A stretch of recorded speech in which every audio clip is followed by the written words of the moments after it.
come on. I had a rough night, and I hate the Eagles, man.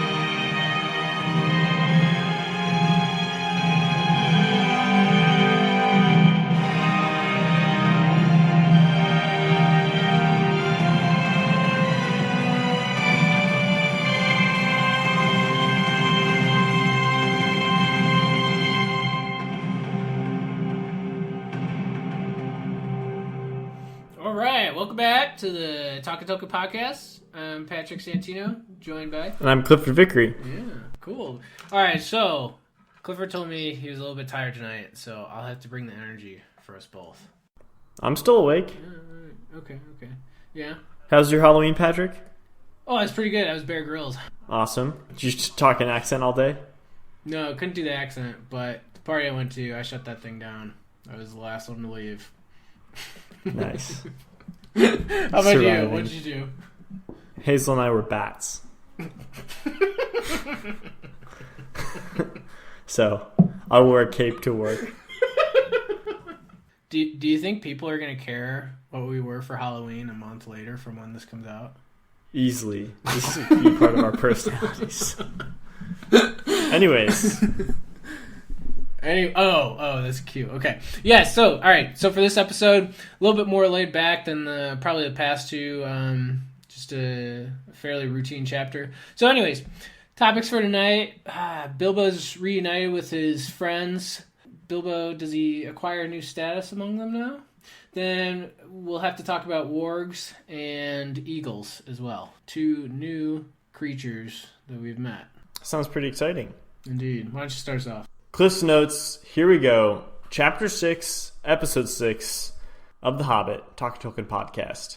So, if you remember, at the very end of the last chapter, Bilbo escaped from the cave, from the mountains, the Misty Mountains.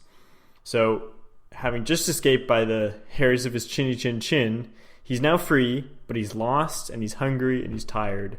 He starts working his way down the mountain, and eventually hears voices. He manages to sneak up on the dwarves and Gandalf with his magic ring, which he neglects to tell anyone about until he appears in the middle of their camp.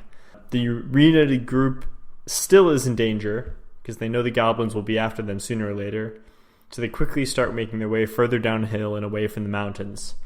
Just when they're planning to set up camp for the night, the howling of wolves sends them scrambling into the trees. Gandalf learns that these wolves intend to keep them surrounded until the goblins, who are occasionally allies of the wolves, arrive to capture the dwarves. Gandalf and Bilbo as well. Gandalf uses some fire to put up a fight, but the goblins get wise to the game pretty quickly and begin kindling fires below the trees where everyone's hiding. Just in the nick of time, Gandalf and everyone else is swept away by the Lord of the Eagles and his clan. They're flown to safety and eventually fed dinner atop the Eagles' mountain eyrie. All right, Clifford. All right, nice job. So you sent me some questions before this that you'd have. Mm-hmm. I thought the one was fun. Why don't you just read it word for word what you said? Patrick's making fun of me here because he thinks my question was goofy. I wrote, we got some context on the local geography and struggles, meaning men slowly moving up from the south, maybe returning or colonizing the woods, the goblins slowly taking over another pass from the mountains, intending to raid the men's villages and stop their advance. The eagles are neutral observers. To me, it felt like everything was geopolitical. And I wondered if Tolkien was making any parallels to westward expansion and manifest destiny, or maybe returning life to a sick land. If Patrick had any thoughts on this, or is this just unique to the story? I will admit maybe the analogy is far-fetched, but I was talking about what I meant to say is this whole chapter felt a lot more geopolitical to me than past ones. The last chapter, for example, was just Bilbo and Gollum going at it. So it was a very personal chapter. There's not a lot of outside things going on. This chapter seems to be all about these different groups and creatures and who's fighting with who and who's allied with who and who's controlling what land. And usually in these geopolitical struggles, you get parallels to like the ways that people take over territory and the ways that people view it. So, for example, Tolkien mentioned that men are slowly spreading northwards into previously unoccupied territory. The goblins and wargs were going to lead a raid against the men to kill them and push them back.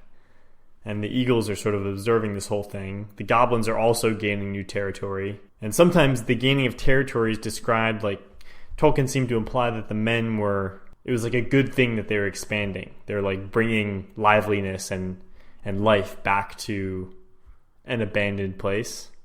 Whereas with the goblins, it feels like evil is spreading through the wild. Other instances, like the claiming of territory comes off as being like colonialist. So I just thought it was interesting.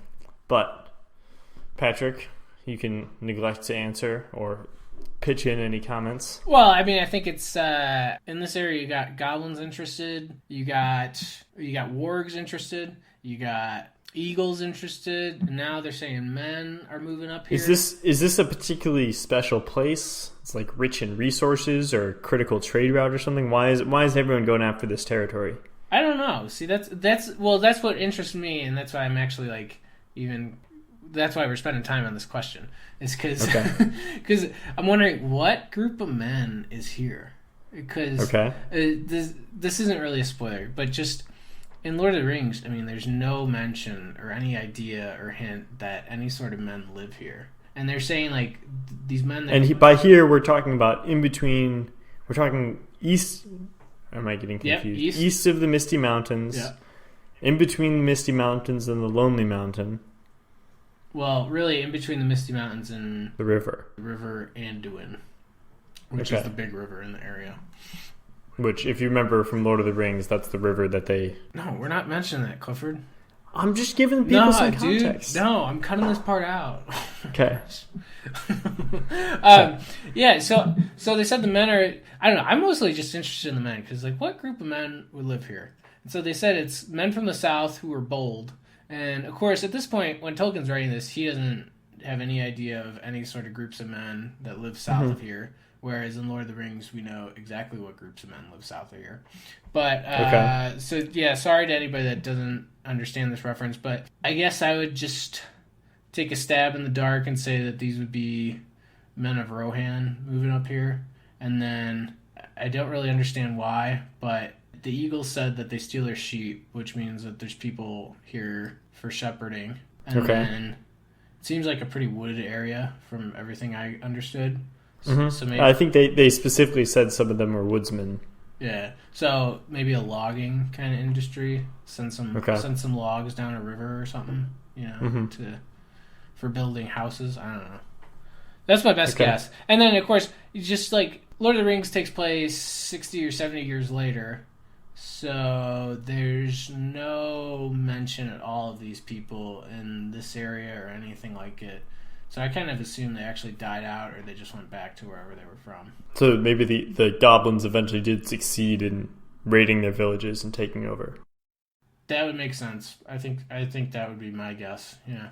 Okay. Yeah, but I don't know what you're talking about with westward expansion and Manifest Destiny. But I just mean in the way that like sometimes when people are talking about taking over land, there's you can look at it from either side of the story. Like if you see that at westward expansion as colonialism and just sort of like a blatant disregard for people who were there before and there's a clear power struggle, or if you see it as kind of a God-given right to an area, or like it is the highest and best use for a certain group to expand into a territory. Well, that was the other thing too. It's like, what are men doing living in tiny villages if they're going to get raided by goblins? Like, if a goblin is going to come after me, it's like, okay, I'm not living here. That's fine. I mean, they said they came out. That's what I mean. That's kind of how a lot of westward expansion happened. Is like, a lot of like pioneers weren't necessarily like life was not good on any sort of frontier. It typically isn't. Those people are kind of setting the groundwork and eventually building a population that'll make life better. But at the beginning, things suck. Yeah. So here's another example for you. In the Silmarillion, when we hear about the elves spreading out across all of Middle Earth after they've come over from Valinor, that is described, I would say, in a generally wholesome way. Like their populations are multiplying and they're healthy and doing well and they're like covering this distant land. But when we hear about the goblins expanding or something like that, it sounds like evil empire taking over, consolidating control. It's like a very negative view of territorial colonization. I don't know. I feel like the whole colonization thing, I would just say I've always been a city person, so I don't really understand how small towns function today or 200 years ago kind of thing. Okay. I don't know. All right. Well, moving on.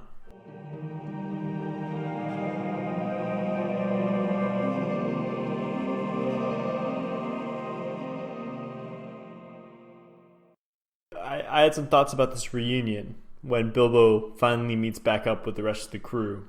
A few things in here. So I noticed that when Bilbo's all alone and doesn't know where to go, he starts to consider going back into the mountain to look for his friends. And immediately, as soon as he thinks that, he comes across, or he overhears the rest of the group. And it seems like to me like another instance of this divine luck. Well, I don't know. Okay, so I'd say that's lucky. I mean, I'll give you that. But, like the divine or fate or... Right, I didn't say chance. Yeah. I didn't say chance. Yeah, but I think it goes into that, like, you make your own good luck kind of thing. It's, Bilbo had the noble idea, my friends might still be in these tunnels. Fine. You know what? I'm invisible. I can be invisible, so I have an advantage to go in here. I'm going to go try to find them and help them. So he's rewarded again for his good intentions and good actions. Maybe you could also see it as like not even necessarily a reward, but like it's like he has a will to find them, and the presence of the will to find him suddenly makes him able to see them or hear them. Yeah, I like that, Clifford. I like that. It's like he becomes conscious of it, and therefore it's part of his awareness. Nice job. This is why you're my co-host, dude. Well, how did the dwarves think of him, though? What were they saying when Bilbo overheard him? Well, they weren't speaking too highly of him. I mean, it's kind of a classic situation, I'd say, of the kid who gets picked on overhearing all the rest of the kids making fun of him at school. Yeah. Like, if he shows up when he's still invisible with the rest of the group and they're all complaining, oh no, it wasn't my job to take care of Bilbo. It's not my fault. He can't run as fast. And why were they picking on him though? Mostly just saying that he can't take care of himself, and we don't want to be responsible for going to look for him. Yeah, I mean, like if you read what they're saying, they kind of got a good point. I mean, Bilbo's been useless as far as they're concerned. I mean, he was just literally dead weight. Somebody had to literally carry him.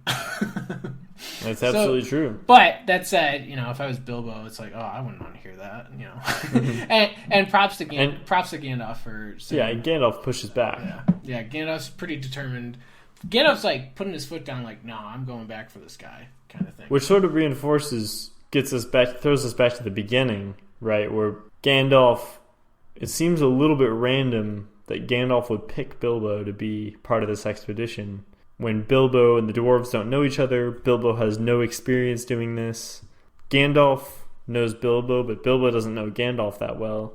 It's just sort of a weird mix, but clearly Gandalf has something in mind, right? Yes, Gandalf's very wise. Okay, so speaking of Gandalf being wise, Bilbo shows up in the group, appears magically as he takes off the ring, gives everyone a surprise, and receives a nice welcome.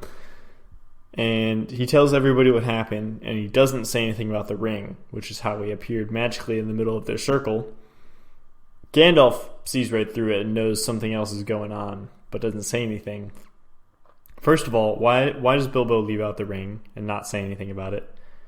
Is it starting to affect him at all? Is it just coincidence? And then what do we make of Gandalf kind of already understanding the situation? All right, well, if you were Bilbo... Sorry, so we'll get to Gandalf in a second here. If you were Bilbo, would you tell him that you had a ring? I don't know. I don't think I actually would. Because I think I would play the same thing Bilbo's doing here.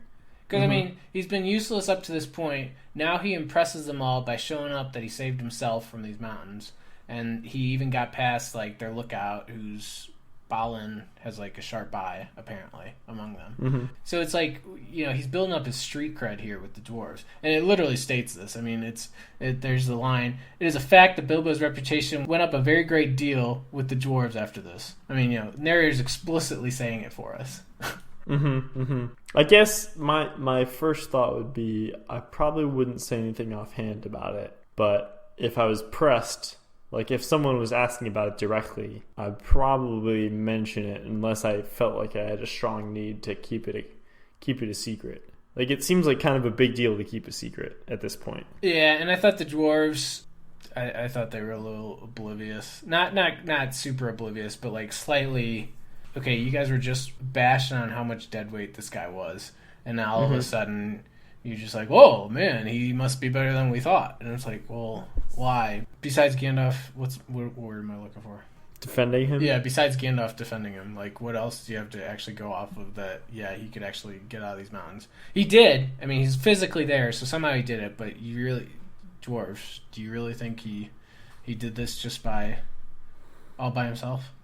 Whereas, and like we said, Gandalf sees right through that. And I mean, and now that's because Gandalf... So you're saying that Gandalf doesn't even have to have any sort of all-knowing... He doesn't have to have any sort of omniscience to understand it. You're saying if you're really paying attention, it's almost common sense that something has to have changed for Bilbo to suddenly be so stealthy and clever. Well, here's the thing. Gandalf is not omniscient. I think he proved this later in the chapter because he's crapping his pants with, you know, sitting up in the tree with this fire coming up and these goblins down there. Like, he's like, I mean, it literally says he's fearful and frightful, and I mean, he's not invincible kind of thing, or like all-knowing or all-powerful. But that said, a wizard is not just some old man. At the very least, he's a very good judge of character, which had to have been in his decision to pick Bilbo originally. So he's sized Bilbo up for days and days on this trip, and you know, it just doesn't add up that Bilbo could get out of there by himself. Do you think Gandalf knows anything about this ring, or what it does, about its history? I think we'll have to keep reading on that. I really don't know yet at this point. I mean, Bilbo said he had heard of magic rings and stuff, so if Bilbo's heard of it, Gandalf's heard of magic rings. So there might be some mythology surrounding it, but it's not like there's just one ring. Yeah. Well, yeah, we saw in the last chapter, magic rings are a slightly common thing. Very rare to find, but it's not like there's one ring. Yeah, so back to Bilbo, though. I don't know. For the rest of this chapter, though, after that, yeah, he's got the ring, and he literally now has the dwarves' respect. Like, the narrator explicitly tells us he's got the dwarves' respect now. So he's not down to his kind of wimpy self like he was at the beginning of the book here.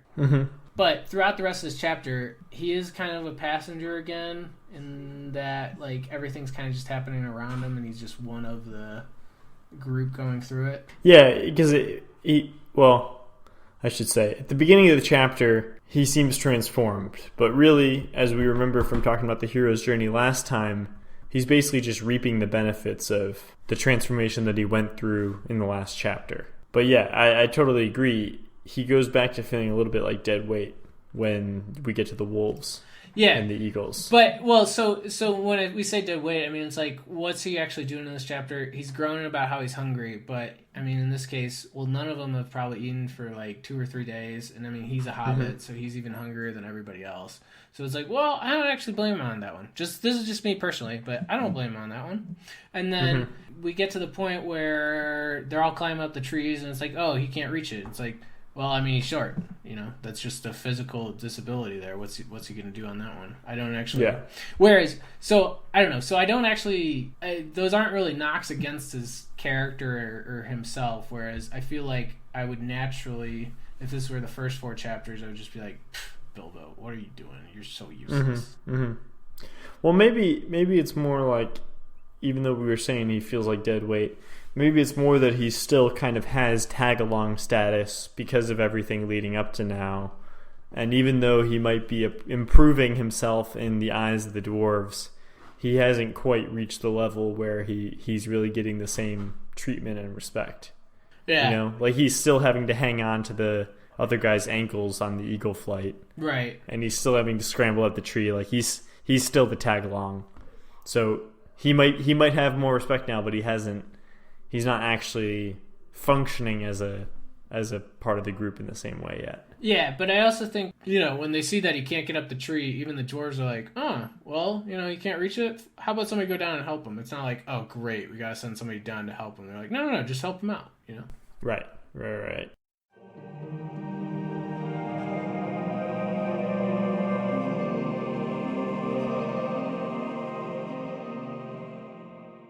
So, wargs. We got another creature on our hands. As always, who are they? What are they? What do we know about them? What motivates them? So we'll do some philology here, because it was in one of Tom Shippey's books. So, okay. All right, let's hit it. So, warg, it's a combination of 2 words. Actually, maybe 3. So the first word is from Old Norse. We know who Norse are. Like, they live in, the Sweden, Norway area. Okay. So Varg means wolf to them, but that wasn't actually the common Norse word for wolf. And then it's also, there's the Old English word were, which means outcast or outlaw, like a human outcast or outlaw. And then we also have the Old English verb a wargen, which means to condemn or strangle, or even possibly to bite to death. So if you mash all those together and you simplify it, you get warg, which is the wolves here. I mean, they're just giant wolves. Okay. So Shippey was Tom Shippey, the author of these books, was kind of saying maybe that possibly reflects that obviously they're wolves, but then they have intelligence about them with like that outcast or outlaw. Maybe it's like the lone wolf kind of thing is what I was maybe thinking. Well, I noticed looking into the background of some of these words that even without blending anything, just in the kind of the Old Norse turning into the Scandinavian languages, that vein of language, in modern Swedish, the word for wolf is varg. So in Germanic languages, V and W are kind of interchangeable. Yeah. So it's effectively the same word as just saying wolf in Swedish and other Scandinavian languages. But the roots of that come from wolf. It means wolf, but it also relates to destroy. Yeah. And basically kind of evil is tied up with wolf. Yeah. So it's an interesting thing. Like, Tolkien's not deliberately making the association here. Like, there's already an established connection in the language between these kind of dangerous, destructive beasts and the word for wolf. Yeah. Cool. And I think that matches the book. I mean, from the little bit that we know. Because again, the goblins, we didn't get a super great description. I mean, we kind of just had to work off other sources almost, I think, too. But, and so, I don't know. So what do we got for the wolves or the wargs in this book? Things that I noticed, well, they get mentioned as wolves a few times, I think. They're described in pretty scary terms, but that's tempered by the fact that the tired and hungry dwarves and Bilbo are probably going to be scared of anything. Yeah. They seem pretty coordinated. The sounds are terrible, which is a little bit like the description for the goblins. And they're allied with the goblins, and they have some organization, but they sound like they're a little bit more like natural, irrational, unpredictable than goblins are. Like, goblins feel pretty dedicated to like creating evil and chaos in the world, and the wolves seem like, I don't know, they're not quite as evil, but they're definitely dangerous and strong. Right. I mean, they were so like, just for the context of the book too, the wolves weren't looking for the dwarves and Gandalf and Bilbo. Gandalf, the dwarves, and Bilbo just happened to be at the wolves' rallying point for where they were going to meet the goblins to go on some raid. And I remember a little detail that he happened to mention that the wolves were under the impression that the dwarves and Bilbo and Gandalf were spies sent by the men whom they were going to raid later in the night. And so they assumed that their enemy had walked right into their trap. Interesting. And of course, even though Gandalf can understand them, they had no one in the group had any way to communicate with the wolves and say, hey, no, we're not the ones you're looking for. Yeah. Like you were saying, though, they are more, I'd say, bestial than the goblins. Like, I think that's what you're going to hit there. Yeah. Which, well, that's kind of obvious. I mean, if you look at them, if you read the chapter, I mean, they're more of an animal than, they don't stand on, like, two legs. They're like and they're related to wolves, which, I mean, we just usually think of as, like, wolves and dogs or something like that, or, like, the definition of animals, right? But, I mean, if we compare it to other mythologies, the example that first came to mind was kind of like centaurs. Okay. Whether that's... Why's that? Well, whether that's, like, Greek mythology or Narnia or even, like, Harry Potter, and those, they're very wise, and they're... Centaurs are. Yeah, tempered or temperate, kind of. Tempered. Yeah, I mean... Or measured, I don't know, something like that. Mm-hmm. They're not, like, wild beasts. Mm-hmm. And if we look in this story too, even the eagles, I mean, well, they're beasts, I'd say, magical beasts, but I mean, they're beasts nonetheless. It's not like the standing on two legs kind of intelligent beings that we're used to in mythology or even science fiction. So I'm curious, what do the eagles and the wargs have to do with each other? Because I was interested because they're introduced around the same time, and on the one hand, it's just like, oh, animals, it's part of the story, but both of them are clearly like they're much more powerful and coordinated and knowledgeable than just animals out in the wild. Like this is like a race of kind of giant magical creatures. Well, I think that's kind of the nature of the beast with fantasy writing. I mean, you're going to get stuff like this where animals can talk. Mm-hmm. The eagles, I can tell you a whole backstory, and actually will later in this episode. But the only connection I really see between the two of them is, they can talk, and they're bigger than real life. I mean, you got that impression right here from both of them. Yeah, definitely. And I don't know. I think just the question of why they're bigger is actually kind of interesting. I mean, what do you think? Well, I had no idea. I was surprised. My one thought is just like you said, it's the nature of fantasy writing that they have to be magical, and therefore they got to be kind of epic, and making them big makes them epic. Right. So I was thinking that same thing, as in bigger is badder in the case of the wargs, and bigger is majestic in the case of the eagles. Yeah, I think the goblins being able to ride the wargs like horses was a pretty cool detail, but it also, for that to be the case, it necessitates that the wargs be pretty big. Right. I think that's a cool detail, but that almost means like, what, you're going to let something ride you that makes you, again, that like goes back to like kind of the bestial level kind of thing, like more animal than intelligent being. Like what? Right. You're going to... Yeah. But anyways, the other thing I was thinking, though, is maybe, I mean, the story is placed older. Can we really tell what time period it's supposed to be for our world? You're not supposed to be able to tell. And as we've seen just already, it mixes and mashes a bunch of time periods. But I think you get a sense if you read any sort of mythology, and if you actually look at literally evolutionary history in real life, animals were bigger longer ago. Like if you go to 10,000 BC, there were huge saber-toothed tigers and woolly mammoths, and like in Game of Thrones, you know, like the dire wolves, like those were a literal real thing. There were dire wolves that were huge. So it's pretty sweet. Yeah, so I mean, if you find the more ancient you go, the bigger they are. It makes it for a better story. Plus, you know, you're finding bones of these kinds of things maybe when people are writing these stories. Okay, so it lends like an ancient quality to the story. That's my guess. I don't really have a good answer.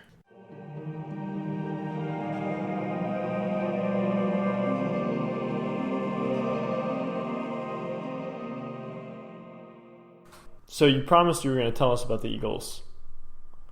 This is another exciting race. What do we know about them? Where do they come from? What makes them cooler than the Wargs? You think they're cooler than the Wargs? No, but I mean, they're good. Well, the Wargs are bad. I think they're cooler. Okay. Well, so what makes them cooler? All right. Well, let's I don't know. We somewhat have a slight system of let's talk about what we know from the book first of all. So we start with just a completely abrupt and random introduction from the Lord of Eagles is basically just either sitting on a mountaintop or flying around doing like a regular kind of patrol or stroll around the sky kind of thing, right? Mm-hmm. Yeah, the Lord of Eagles himself, I'll say this right now, is extremely old. What does extremely old mean? Gandalf is extremely old, right? Yeah, Gandalf's a different case. I'm not tackling that yet. We're only at chapter 6 of The Hobbit, dude. We're not ready to do the metaphysics of Gandalf. Okay, that's fine. But anyways, we're talking thousands of years. So is he older than Elrond? Based on knowledge that I know, yes, he is. Okay. Anyways, though, so he's just flying around doing a routine patrol, and then we're hearing that the Eagles' typical job is if they see goblins hatch them some sort of evil plot or whatever, they just mess it up. Just rule of thumb. Eagles mess up goblins. Mm-hmm. So again, I think we're always saying Eagles kind of good guys, goblins obviously the standard bad guy. Okay. And so just if good guys see something happening, they mess up the bad guys. Mm-hmm. We also learn at the very end of the chapter that Gandalf actually healed the Lord of Eagles when he had an arrow wound at one point. So I think it makes sense. There's an ode debt there. Yeah, so it makes sense that when the Eagles, use their great vision and see that Gandalf himself is in trouble, then they're definitely like, oh, yeah, we got to step in here and help out. What I don't like about this chapter, and at some point we'll talk about this, but I don't think Tolkien himself even liked it, in later years. But I just thought it was the dumbest thing ever when they said the Eagles steal men's sheep. I mean, It's like, okay, yeah, they got to eat. Okay, I get that part. And yeah, he mostly just wrote it as kind of like a clever little joke. But I mean, it's just, we're talking about a very old and noble race of beings. And besides that line, we get that these guys are pretty good guys, good guys throughout this whole thing. And then you're saying they're above that. Yeah, I mean, it's just like, that's like a throwaway, stupid line that puts their whole race's integrity into question, in my opinion. So I read that as that was Tolkien trying to make sure that they have a balance of positive and negative, so that they feel more neutral. Well, all right. So you know what? So we're gonna do a big break here into some Middle Earth history. I don't know if people like this. If people like this, send us some emails whether you actually like this stuff or not. It's kind of a spoiler, but I think it adds to the depth of the podcast, and you actually see what else is going on. Of course, maybe it doesn't actually fit with The Hobbit because none of this would have actually applied, because originally this story wasn't supposed to be part of Middle Earth. But let's get into where the Eagles actually come from. Their first appearance in Middle Earth ever. So you're pulling from the Silmarillion here? We are indeed pulling from the Silmarillion. So I'm going to ask you some recap questions just to fit the context. Last time we talked about the Silmarillion was in chapter 3 when we were talking about the elves. And we talked about Elrond's family, or generations above Elrond, who fought at the Battle of Gondolin. Everybody remember that? long time ago. It was a long time ago. I agreed. All right, so do you remember the Valar, Clifford? They live in Valinor? I do. So the Valar, from what I remember, are this sort of league of archangels, sort of. They're like demigods, right? Yeah. There's one head god. There's one head god who's not it doesn't seem like he's very involved, kind of thing. Yeah. Okay. And the Valar kind of act like the Greek gods. Okay. So they're for all intents and purposes, they're kind of the gods in this situation. Yeah, but we'll just call them the Valar just to keep it kind of simple. Okay. Yeah. Because they're sort of personified also, right? Yeah. Yeah. Okay. Okay, so the Valar live in Valnor, which is, if you've seen a map of Middle-earth, there's a huge sea to the west of it. Mm-hmm. If you go all the way across that sea, there's a sliver of land in the west, and that's Valnor. And that's where I don't know if I gave my analogy last time, but if you think of Middle-earth being the United States, Valnor is Japan. What? That's your analogy? Yeah, dude. No, dude. Middle-earth is Europe. It makes so much sense. No, Middle-earth is Europe, and and Valnor is the east coast of the U.S. I'm just telling you, my analogy makes a lot of sense. Mine just made more sense, and it was the same thing, except more accurate, because Middle-earth is definitely based off of Europe. Culturally, appearance-wise, absolutely. But the geography, I think, is more...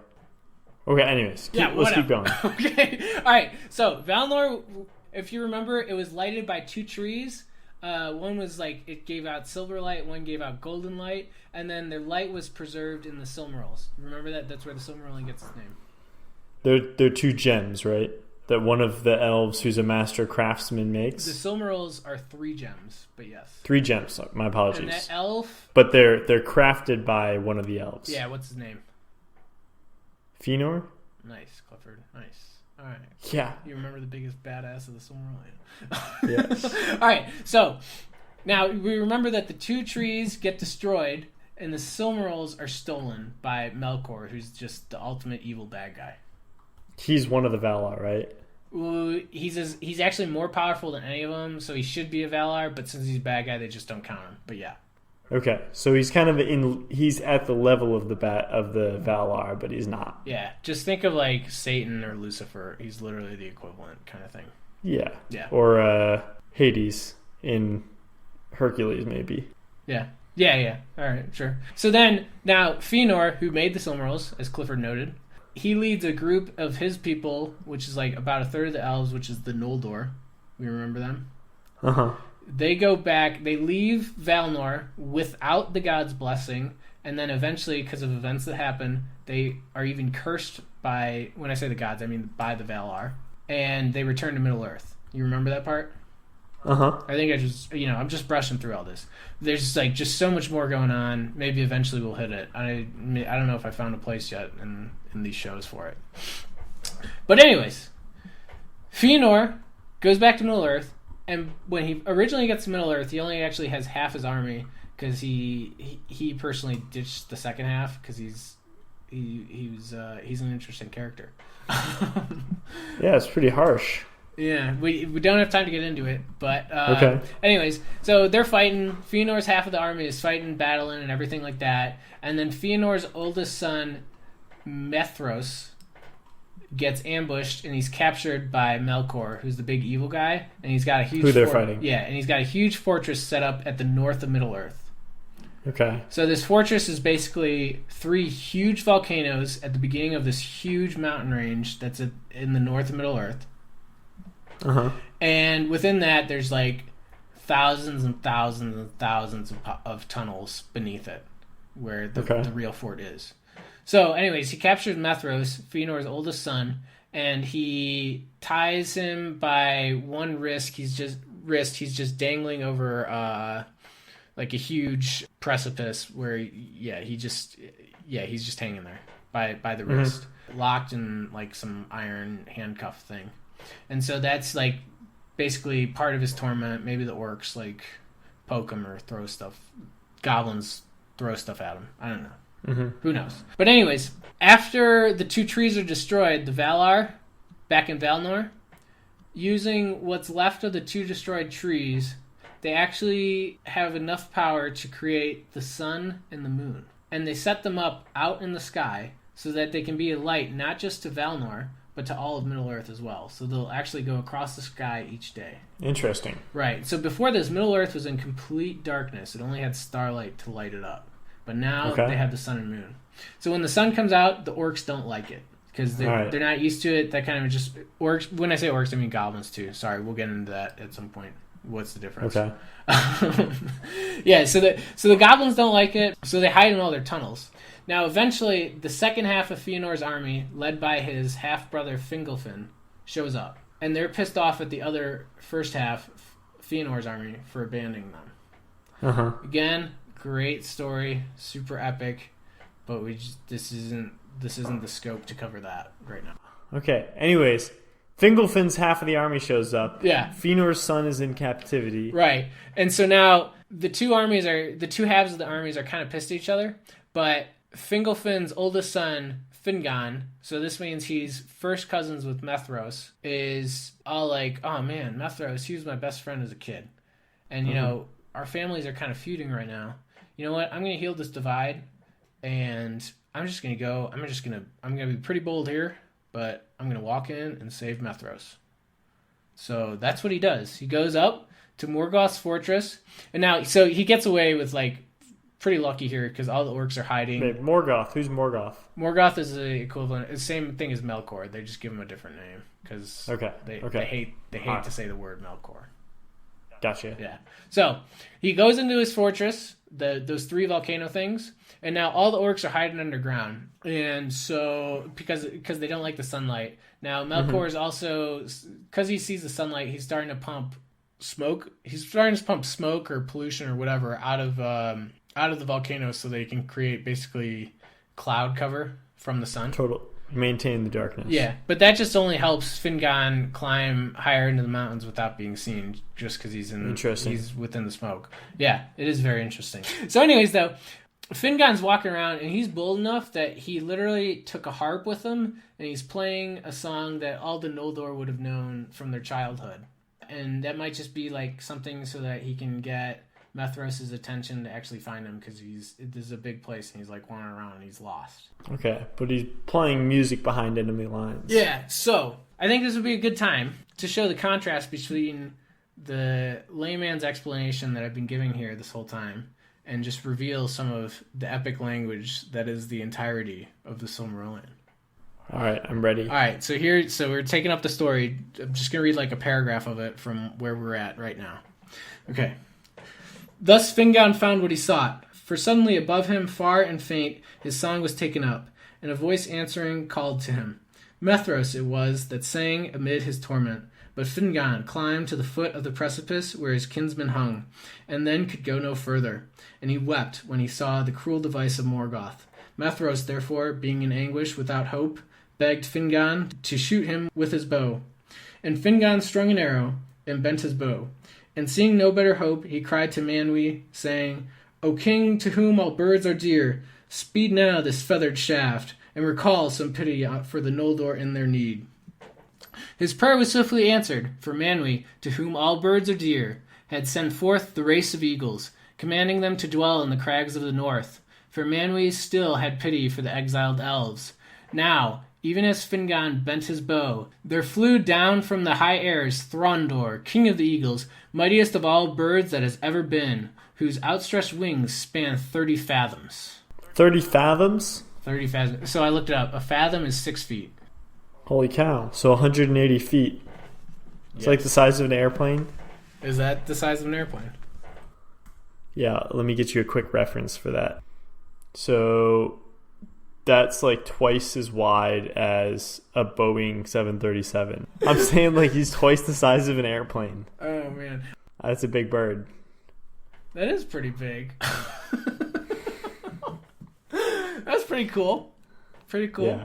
All right, so Manwë, just so that you're not lost in these references, Manwë is they're saying he's like Lord of all birds and everything like that, and so he is actually the head of the Valar. I might have mentioned that last time, I'm not sure, but if he's the head of Valar and he's kind of like the sky god kind of thing, you can he's the equivalent of Zeus, I'd say. Okay. Just for references there, and then like we said, the Noldor, that's this people, they left Valinor without the blessing of the gods, and literally by the end of it, they were cursed by the gods. So that's what he's talking about. Like he still had pity for the exiled elves. Okay. But yeah, like we said though, this guy Throndor, whose wingspan is twice the size of a Boeing airplane. Okay, so I looked it up. I have a better reference. 747, the really big one. Yeah. He's smaller than that. Okay. Well, fair enough if you can get close to that thing. Yeah, but that is pretty darn close. So he's there, and he swoops in, and Finnegan's about to shoot Methros, but instead, obviously, he hops on the eagle's back. They fly up to Methros, and so then they're trying to get him out of this handcuff thing that he's cuffed to the mountain by, and they're like, "Oh man, it's like super great iron. It's probably some sort of magical spell on it or something. Whatever. They can't like release him. Whatever." And so Methros is like, "Oh, dude, do not leave me here. Like, just finish me now if I can't get out of this." So instead of doing that, Finnegan just cuts off Methros' hand, and they both land on the eagle and they fly away. Now they fly away. Finnegan is a massive hero to all of the families of the Noldor, and the feud between the two families is healed. So that's just kind of the story there of the Silmarillion. I'm just gonna send out like all sorts of feeler stories like this, just like, hey, you should pick up the Silmarillion and read it. Mm-hmm. But also, we're helping break it down and tie it into the rest of this. Right. So first of all, I'd like to say that Throndor, this king of the eagles, he would have been a personal friend of the Lord of Eagles that's in the Hobbit here. So the Lord of Eagles would have known him personally. The gap between these two stories is 6,500 years. So we're talking, the Lord of the Eagles is over 6,500 years old. Wow. Yeah. So when I said old, I meant old. No kidding. Now, another thing to point out, let's see. So, Middle-earth was originally made, and there were all sorts of creatures there and everything like that. We haven't met close to any of the creatures, any of the memorable creatures yet. We won't fully meet all of them until like probably the end of the Lord of the Rings, I'd say. But the Eagles were not originally part of Middle Earth. They were sent at this time by Manwë from Valinor. Okay. So interesting. So if they ever seem kind of passive throughout these books or anything like that, this kind of goes back to the reason for that. Okay, so it's like they're kind of, it's as though they're with the gods or of the gods in a way that a lot of these other characters aren't. Yeah, I mean they literally are not from here, kind of thing. But it's like an arm of the gods almost reaching into the story. Yeah, that's good. Yeah, like it's kind of in their nature to kind of swoop in. Okay. So I'm going to preemptively just start laying the groundwork here.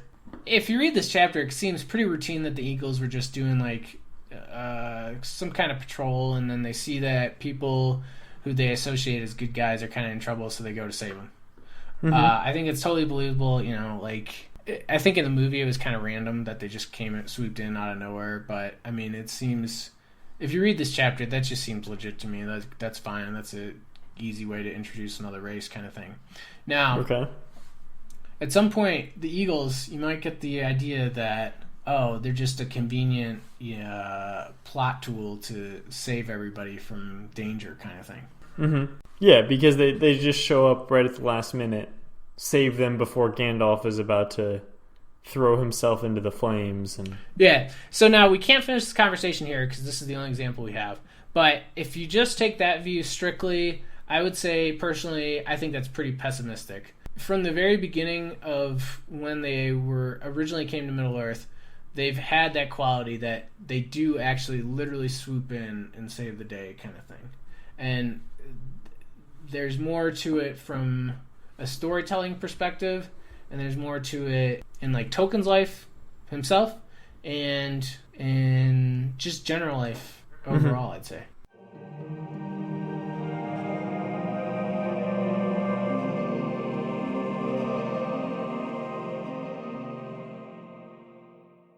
So, right before the Eagles swoop in, when they're stuck up in the trees, Gandalf is all the way up the top of the trees. He's throwing flames down, and he's about to jump into the middle of the wargs and the goblins. And Tolkien says that would have been the end of him. Like, Gandalf was about to die going into this random battle. It doesn't seem quite like him to me. Like, he's always very wise and powerful and very calm and on top of things. And we don't really know what the limits to his power are. Like, I don't totally understand. Yeah. how he can do what he can do, and other times he's kind of very passive. But it just seemed like he was way more desperate here than I suspected, or expected, rather. All right, so a couple things. First of all, just a side note, when he's throwing down those pine cones on fire, just like the touch that some of the fire is like red or green or blue, I thought that was a cool detail. Yeah, it's like fireworks. To me, that's just the classic throwaway Tolkien detail that's just iconic and awesome. And sure, other fantasy writers, they probably have similar stuff, but I don't think anybody can throw it up just so easily as Tolkien does throughout all of these books. Mm-hmm. Mm-hmm. I don't know. Just, yeah, side note, you know, we could take issue, we could talk about that later. But I don't think that fits in with Gandalf's character either. Like, him actually being scared. I guess scared is like, okay, that shows he's, like, vulnerable, you know, he's, like, not... Well, I'm not going to say he's human. But, yeah, I mean, it shows, like, some sort of human side, I'd say. But, yeah, I didn't think it fits with his overall character. I think it fits with the situation that the Eagles need to save him, more so. And, right. Of course... Like, the intense desperation where this, like, this kind of outside force would come in. And I guess it could fit with his character so far in The Hobbit. If you look at his character in Lord of the Rings, whether that's just the movies or if you've read the books already, yeah, I don't think that fits at all. And I think that's something Tolkien would end up regretting, because this will be a conversation at some point, but Tolkien, I think he ends up regretting how he narrates The Hobbit here. Like, it works. It functionally works as a book, but when you compare it to Lord of the Rings and the rest of the mythology, it's just... some parts of it are just kind of dumb. Mm-hmm. Now, I would also say, too, though, Gandalf organized this whole trip to the Lonely Mountain. This is, like, basically his doing. So he's not just going to let a bunch of guys get screwed up. If he has to give his life for it, maybe that's worth it. So if everybody else can escape, I would say. Okay.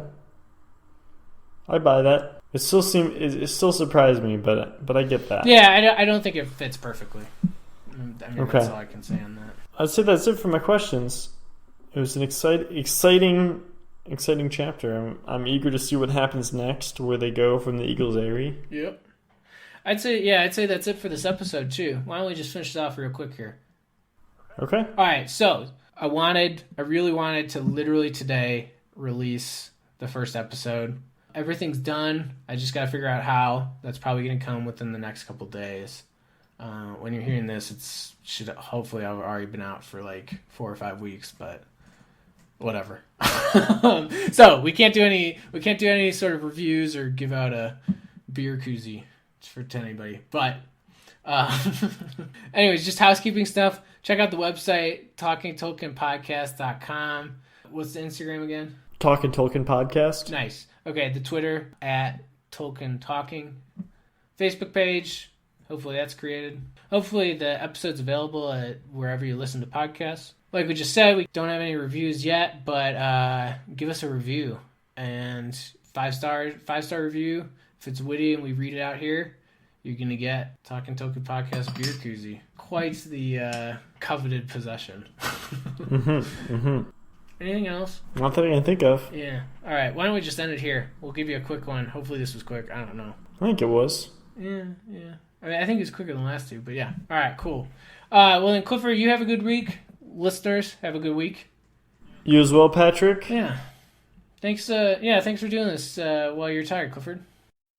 Of course. I've always got energy for The Hobbit. Oh. All right. Thanks, y'all.